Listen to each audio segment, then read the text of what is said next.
मुंबईत आज निर्धार मेळावा पार पडत आहे आणि महाविकास आघाडीचे जे घटक पक्षाचे जे प्रमुख आहेत ते आज शिंदे गटामध्ये प्रवेश करणार आहेत आणि महाविकास आघाडीला एक मोठा धक्का दिला जाणार आहे कारण की निर्धार मेळावा थोड्याच वेळात होणार आहे सुरू आणि एकनाथ शिंदे यांच्या उपस्थितीमध्ये हा पक्ष प्रवेश होणार आहेत। आपल्यासोबत खासदार नरेश म्हस्के आहेत। सर काय सांगाल, मोठं इन्कमिंग सुरू आहेत, आज निर्धार मेळावा नवी मुंबईत पार पडत आहेत, काय सांगाल? माननीय एकनाथ शिंदे साहेबांची जी लोकप्रियता आहे, रात्रंदिवस लोकांसाठी जे काम करतात, लोकांमधला नेता आहे, दरबारी नेता नाही आहे तर लोकांमधला नेता आहे आणि याकरता एकनाथ शिंदे साहेबांच्या नेतृत्वाखाली सर्वजण काम करण्याकरता इच्छुक आहेत आणि म्हणून शिवसेनेमध्ये प्रवेश करत आहेत।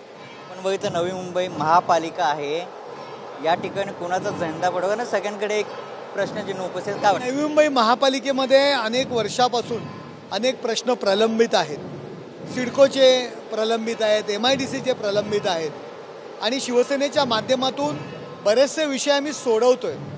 काही विषय मार्गावर आहेत, काही सोडवलेले आहेत, लोकांच्या अपेक्षा आहेत आणि त्या पूर्ण करण्याच्या दृष्टीने एकनाथ शिंदे हा एकमेव आशा या ठिकाणी नवी मुंबईतल्या मग ग्रामस्थ असतील, माथाडी कामगार असतील, या सगळ्यांना एकच आशा आहे एकनाथ शिंदे साहेब आणि म्हणून शिवसेनेमध्ये सर्वजण प्रवेश करत आहेत।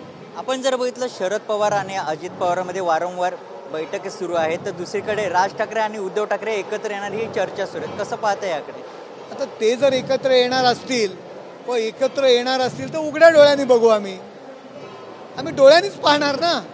शेवटी त्यांनी एकत्र येणं किंवा न येणं हा त्यांचा विषय आहे। आपण जर बघितलं जिशान सिद्दीकीला फोनद्वारे धमकी आले, कसं पाहताय? हे बघा, त्यांना जर धमकी आली असेल, नुकतीच त्यांच्या वडिलांची सुद्धा हत्या झालेली आहे, तर महाराष्ट्र शासन गृहविभाग त्यांची नक्कीच काळजी घेईल। आपण जर बघितलं आशिष शेलार असे म्हणतात मुंबईतील लँड स्कॅमचा बादशाह उद्धव ठाकरे आहेत, त्यांच्या डोक्यात सतत लँड सुरू असतात। काय चुकीचं बोललेत? जागा, कॉन्ट्रॅक्ट, टेंडर याशिवाय उद्धव ठाकरे आणि आदित्य ठाकरे काही बोलतच नाही आहे। अदानी आणि असे जागेंची मॅटर, SRA यामध्येच ते अडकलेले आहेत। त्यांचा जीव त्या मुंबईमध्ये त्याकरताच आहे। आशिष शेलारजी बोलले त्यात काय चुकीचं बोललेले आहेत? दुसरीकडे आदित्य ठाकरे हे वारंवार टीका करतात की मुंबईतील रस्त्याची देखील त्यांनी पाहणी केली आहे, दुसरीकडे नाली सफाई झाली नाही त्याहून देखील त्यांनी प्रश्नचिन्ह उपस्थित वारंवार टीका करतात, कसं? नाली सफाईची कामं सुरू आहेत। हा एप्रिल महिना आहे, पुढचा मे महिना आहे। 7 जूनला पाऊस सुरू होता पण म्हणतो कामं सगळीकडे सुरू आहेत।